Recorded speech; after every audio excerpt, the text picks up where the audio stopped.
अध्याय 8 भगवत प्राप्ति। अर्जुन ने कहा, हे भगवान, हे पुरुषोत्तम, ब्रह्म क्या है, आत्मा क्या है, सकाम कर्म क्या है, यह भौतिक जगत क्या है तथा देवता क्या है? कृपा करके यह सब मुझे बताइए। हे मधुसूदन, यज्ञ का स्वामी कौन है और वह शरीर में कैसे रहता है, और मृत्यु के समय भक्ति में लगे रहने वाले आपको कैसे जान पाते हैं? भगवान ने कहा, अविनाशी और दिव्य जीव ब्रह्म कहलाता है और उसका नित्य स्वभाव अध्यात्म या आत्म कहलाता है। जीवों के भौतिक शरीर से संबंधित गतिविधि कर्म या सकाम कर्म कहलाती है। हे देहधारियों में श्रेष्ठ, निरंतर परिवर्तनशील यह भौतिक प्रकृति अधिभूत कहलाती है। भगवान का विराट रूप, जिसमें सूर्य तथा चंद्र जैसे समस्त देवता सम्मिलित हैं, अधिदैव कहलाता है तथा प्रत्येक देहधारी के हृदय में परमात्मा स्वरूप स्थित मैं परमेश्वर अधियज्ञ कहलाता हूँ। और जीवन के अंत में जो केवल मेरा स्मरण करते हुए शरीर का त्याग करता है, वह तुरंत मेरे स्वभाव को प्राप्त करता है, इसमें रंच मात्र भी संदेह नहीं है। हे कुंती पुत्र, शरीर त्यागते समय मनुष्य जिस जिस भाव का स्मरण करता है, वह उस भाव को निश्चित रूप से प्राप्त होता है।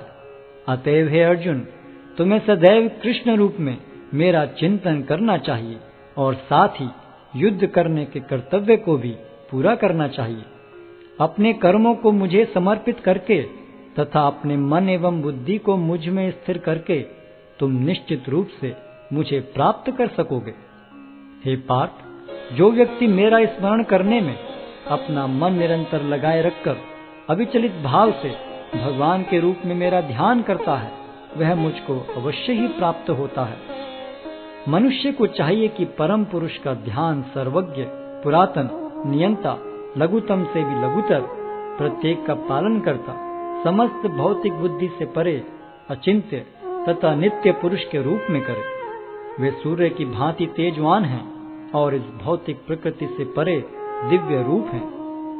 मृत्यु के समय जो व्यक्ति अपने प्राण को भौहों के मध्य स्थिर कर लेता है और योग शक्ति के द्वारा अविचलित मन से पूर्ण भक्ति के साथ परमेश्वर के स्मरण में अपने को लगाता है, वह निश्चित रूप से भगवान को प्राप्त होता है।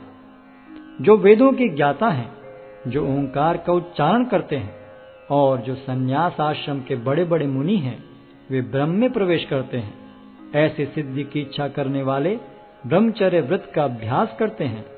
अब मैं तुम्हें वह विधि बताऊंगा जिससे कोई भी व्यक्ति मुक्ति लाभ कर सकता है। इस योगाभ्यास में स्थित होकर तथा अक्षरों के परम संयोग यानी ओंकार का उच्चारण करते हुए यदि कोई भगवान का चिंतन करता है और अपने शरीर का त्याग करता है, तो वह निश्चित रूप से आध्यात्मिक लोकों को जाता है।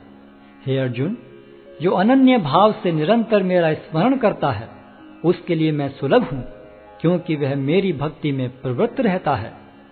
मुझे प्राप्त करके महापुरुष जो भक्ति योगी हैं, कभी भी दुखों से पूर्ण इस अनित्य जगत में नहीं लौटते, क्योंकि उन्हें परम सिद्धि प्राप्त हो चुकी होती है। इस जगत में सर्वोच्च लोक से लेकर निम्नतर सारे लोक दुखों के घर हैं, जहाँ जन्म तथा मरण का चक्कर लगा रहता है। किंतु हे कुंती पुत्र, जो मेरे धाम को प्राप्त कर लेता है, वह फिर कभी जन्म नहीं लेता। मानवीय गणना के अनुसार 1000 युग मिलकर ब्रह्मा का एक दिन बनता है और इतनी ही बड़ी ब्रह्मा की रात्रि भी होती है। ब्रह्मा के दिन के शुभारंभ में सारे जीव अव्यक्त अवस्था से व्यक्त होते हैं और फिर जब रात्रि आती है तो वे पुनः अव्यक्त में विलीन हो जाते हैं। जब जब ब्रह्मा का दिन आता है तो सारे जीव प्रकट होते हैं और ब्रह्मा की रात्रि होते ही असहायवत विलीन हो जाते हैं। इसके अतिरिक्त एक अन्य अव्यक्त प्रकृति है जो शाश्वत है और इस व्यक्त तथा अव्यक्त पदार्थ से परे है। यह परा और कभी नाश न होने वाली है। जब इस संसार का सब कुछ लय हो जाता है, तब भी उसका नाश नहीं होता। जिसे वेदांती अप्रकट तथा अविनाशी बताते हैं, जो परम गंतव्य है, जिसे प्राप्त कर लेने पर कोई वापस नहीं आता, वही मेरा परम धाम है। भगवान जो सबसे महान है, अनन्य भक्ति द्वारा ही प्राप्त किए जा सकते हैं।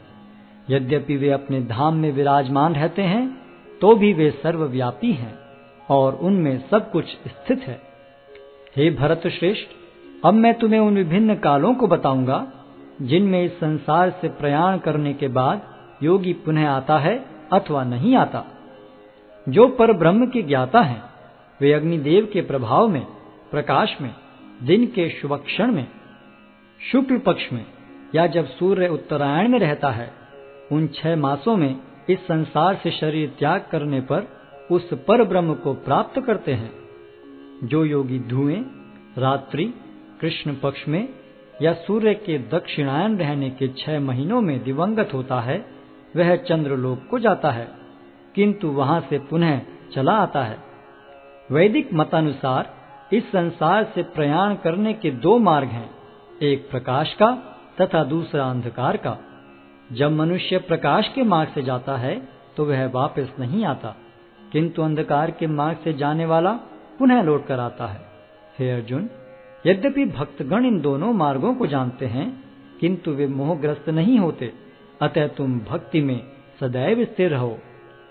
जो व्यक्ति भक्ति मार्ग स्वीकार करता है, वह वेदाध्ययन, तपस्या, दान, दार्शनिक तथा सकाम कर्म करने से प्राप्त होने वाले फलों से वंचित नहीं होता।